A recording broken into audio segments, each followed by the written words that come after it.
Yeah. All right, we're going in. Business Express, brought to you by Interswitch.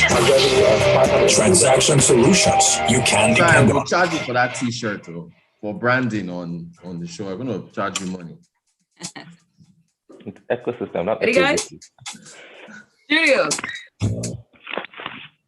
A very good morning to you and welcome back. You're listening to Smooth, the 98.1. Love music, love life. It's Smooth, the breakfast show. And of course, since it's a Friday and since it's 6:30 a.m., it's Business Express and it's Tech Friday. And Rotus is here. He joins me live via Zoom. Rotus, good morning to you. Good morning, Judith. Good morning to all our viewers. Taiwo and Fisayo, great to have you guys with us. Yeah, good morning, Rotus. Good morning, Lagos. Good morning, guys. Remember that we are streaming live on YouTube, so go onto our YouTube page and catch us live on there. Go catch the action inside of the studio. We're at Smooth 981 on YouTube, at Smooth 981 on YouTube. You can also join the conversation. Send us a WhatsApp message to 0809-444-0981.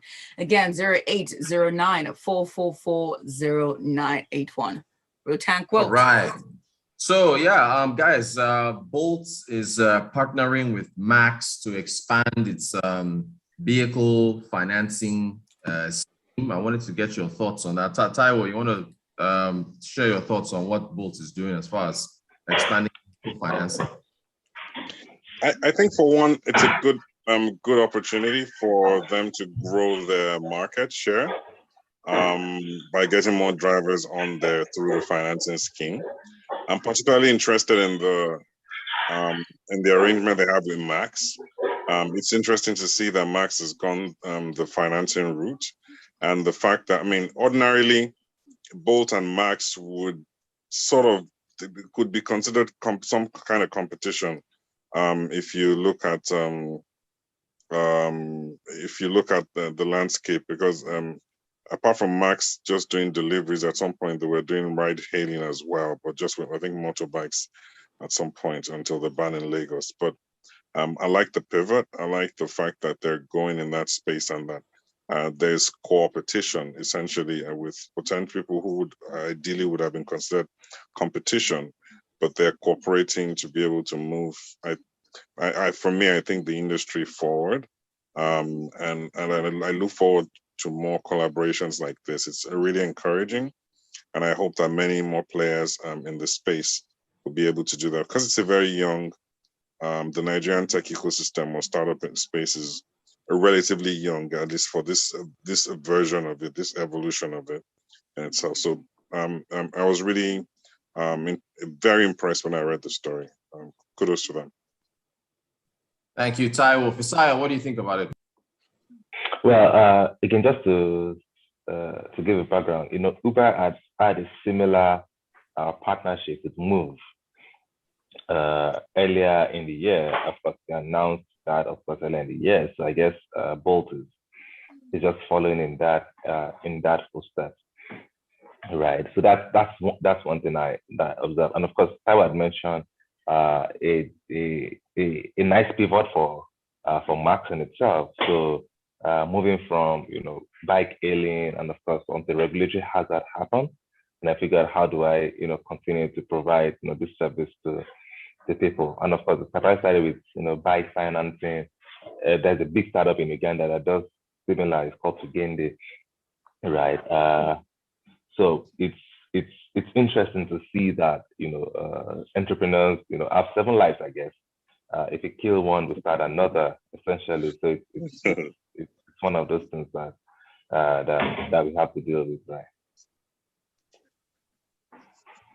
Great stuff. Thanks for that.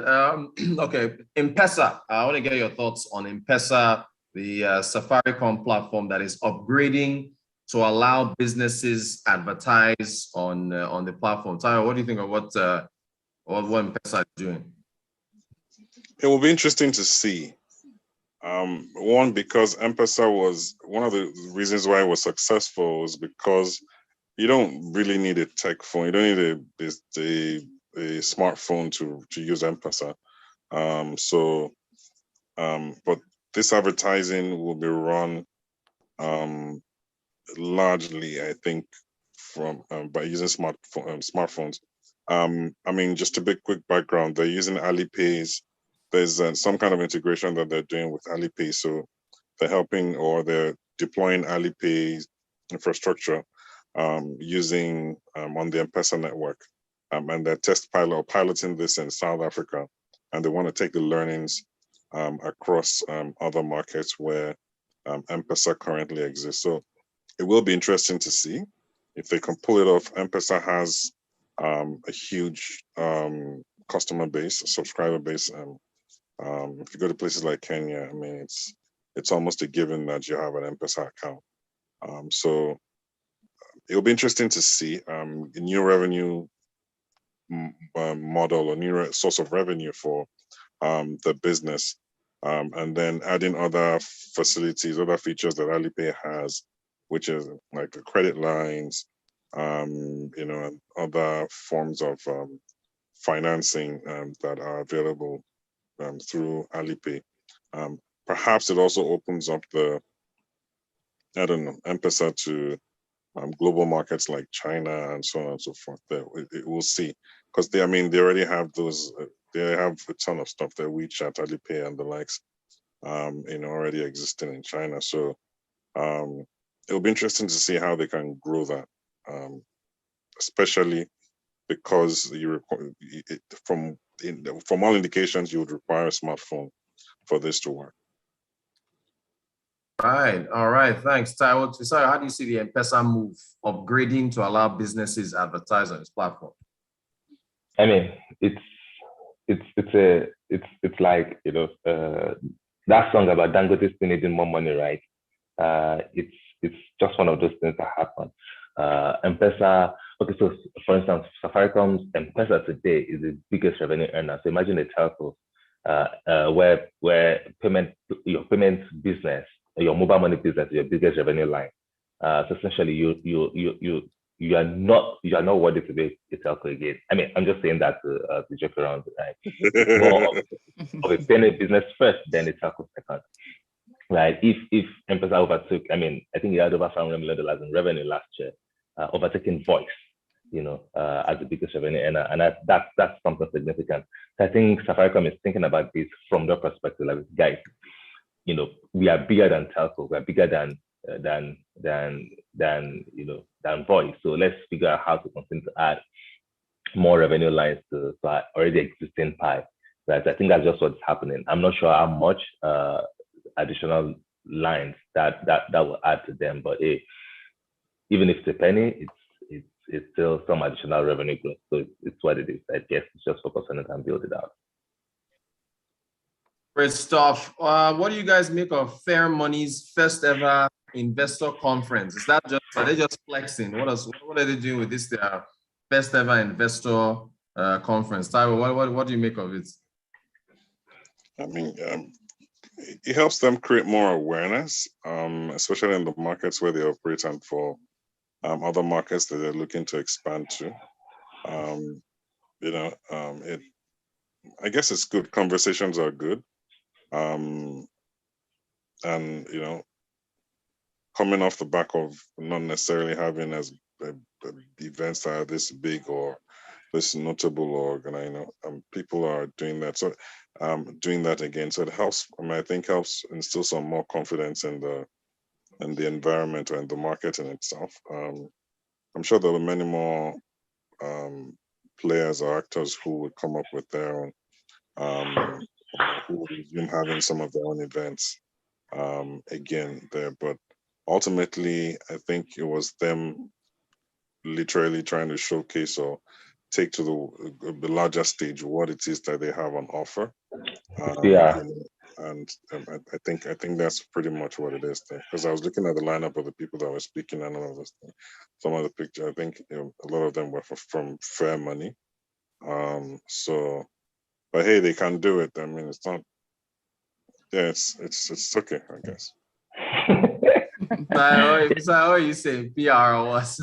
Yeah, I mean, it is, right? So it's some form of advertising, some form of, you know, getting more credibility within the capital market. It's just some form of, you know, just general awareness, right, about the brand, about what they're building and all of that. So it's neither and another for me, I guess. All right. What else is going on? Okay, IBM has announced a huge commitment and global plan to provide 30 million people of all ages with new skills for the jobs of tomorrow. I think this is being housed in South Africa. What do you guys make of as the skill sets right now, digital skills for, I don't know if we should focus this on Africa as a whole or look at Nigeria. What do you guys make of it, Taiwo?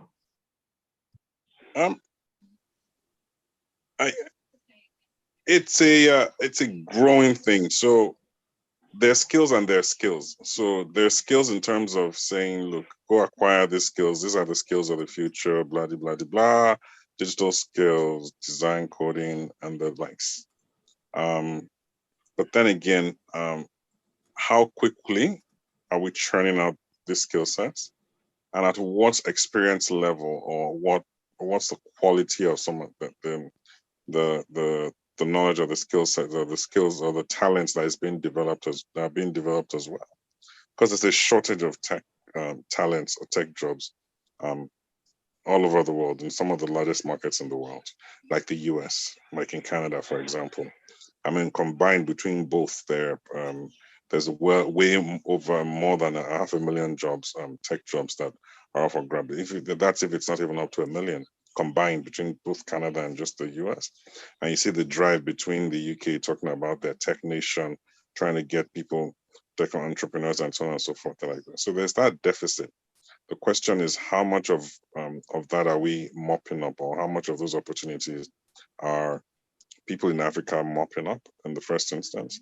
And if they're not as well, what's the quality level? We've seen, I mean, learning from the Andela model where they had to stop some of their trainings. And from some of the conversations that we had, is the fact that some of the skills, that talents that were being deployed to some of these organizations, were not really even up to par with the quality of work that was required. And hence they just had more senior developers, at the end of the day. So there's a journey. You don't just learn today and then start being on top of the game. There's a time factor to it. And those are the things that need to be put into it there. So by 2030, I guess it's a realistic target, but we need to create a system. That's all I would say. To create a system that keeps churning out these things such that there's enough out there. And as it keeps churning out at a rapid rate. So there's at least the foundational knowledge is there. And then there are also opportunities, which is the other thing again. There also have to be opportunities for people to improve, to develop themselves further. Because there's no point in learning and not you being able to apply it. And that's where the key is. And I think one thing he said here, which is the last statement, is talent is everywhere. Training opportunities are not, which means not just the theoretical, but also on the job training, which people require. And that's what their chairman and CEO said. So it's a two-legged, two-sided approach. Good stuff. Fisayo, I noticed, Taiwo, you said the year 3030 by accident, and I was wondering what the world would look like in 3030. Fisayo, what do you think? I mean, it's what it is, right? This is IBM trying to compete with Andela. Even the line about talent is everywhere, seems to have been co-opted by Andela, but that's not even the point, right? I think there's something I've noticed, right? I'm asking myself, are we making the same mistake our parents made? Right, when we're growing up, our parents want us to become doctors, engineers, lawyers, and all of that. But today's parents that are complaining about our parents then are forcing their kids to learn, coding today, claiming that they're preparing them for the job of the future. Again, our parents are preparing us for the job of the future, which is doctor, lawyer, engineer. That's what they're doing to us. And then we complain bitterly about that. Now we're training kids from primary school for the job of the future. They're taking them to coding school today. Andela, IBM, everyone is supporting, our parents, parents of today, which includes myself, forcing down our will on our people, on our children today, hoping that in the future it'll be great for them. Nobody knows even what the future is going to look like. People shout climate change, they can't predict the weather of tomorrow accurately, right? So again, it's just some of those things that we need to just consider in all of that. I just have to throw that in so that they know where I stand on matters like that. But the point is that training is great, but I think we're worried too much about the future, guys. Let's just move on. We have messages here because we're pretty much almost out of time. Well, better still, we're out of time. This is Ochuko Ogene Ochuko, and it goes, can these writing company partner with NIPOS because it's national reach? I don't get that question. This is Yinka. It goes, the way Taiwo is just calling Canada this morning is just making my heart race. It's just making my heart do beat. We all agree. Taiwo, please, small, it's early in the morning. It's quite early here, please, easy with us. No, okay, Afghanistan. Even worse. Rotus. Taiwo, thank you so much for joining us. Fisayo, thank you so much for joining us. I appreciate all your messages. And we'll catch you guys next week. Judith, thank you so much as well. You're most welcome. Thank you guys for coming through. And this brings us to the very end of Tech Friday on Business Express, brought to you by Interswitch. Stick around. Coming up at 7:30 will be time for Freshly Pressed 981. Stay with us. Brought to you by Interswitch.